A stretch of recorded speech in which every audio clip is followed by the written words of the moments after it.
come on, really? Is there a such thing as sin? Sin, as religions define it, sins against God, sins against humanity, sins against yourself, sins against your family. Is there any such thing? I mean, if we're all just products of Darwinian evolutionary processes, then really, who defines right and wrong? If everything's just if everything's just instinctual and what we've learned through our lifespans, what we're taught, whether it be by ourselves or taught by our villages or our tribes or communities, that's who we become. That's who we are. No. Yeah, there's rules and regulations according to each little group or each nation, each state. But ultimately, it's when it comes to spiritual, religious content. You're right. It may not be somebody else's right. It's arbitrary. It's it's up for grabs. I mean, you can have some people believe in multiple marriages, some people don't. And there's laws of the land to say that allow it in some countries, and in other countries they don't allow it. What else? Oh, yeah, no-fault divorce. That's allowed in certain areas, whereas other areas they don't allow no-fault divorce. In fact, some countries don't allow divorces at all. Some cultures, maybe not countries, but cultures. Certain religious groups they don't allow marriage or remarriage.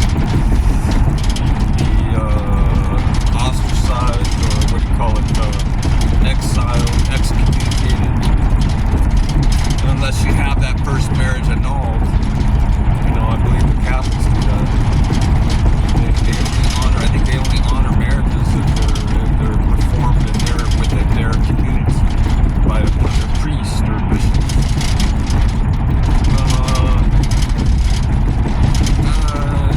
In other religious circles, you're able to you have certain freedoms without limitations, or not without limitations. When it comes to relations, family relations, daily practice, daily life, daily living. But moral standards. That's what I'm trying to get at. Moral standards. What is a moral standard for India? What is a moral standard for Egypt or Saudi Arabia? What is the moral standard for Greece? For Italy? For Russia? What's the moral standard for Germany or the United States or Australia or New Zealand? We have shared beliefs, but there are some differences in what's allowable and what's not, as far as ethical behavior and what is considered not appropriate, what is considered appropriate. You watch TV, you watch these celebrities act on TV in their movies and their film productions. You definitely wouldn't come to the conclusion that that's part of that's normacy, or that's part of mainstream society. They act out certain taboos and sins that are shunned in most cultures, but yet people pay billions and millions and billions of dollars to be entertained by these heinous acts. They pay $15, $20 to see a movie that portrays all of that stuff. That is dishonorable, disrespecting, that is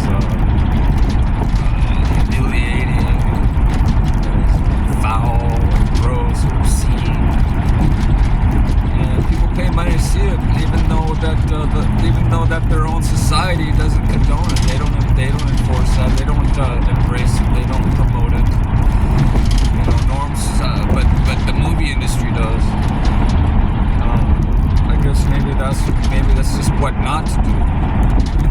I guess it's supposed to make you give people a shocking experience when they see certain things portrayed on television, see it, read it in the newspaper. They should become appalled, outraged, disgusted. How could they do that? That's terrible. Instead of glorifying it, and promoting it, praising it, looking up to these people that are on drugs and have multiple sex partners.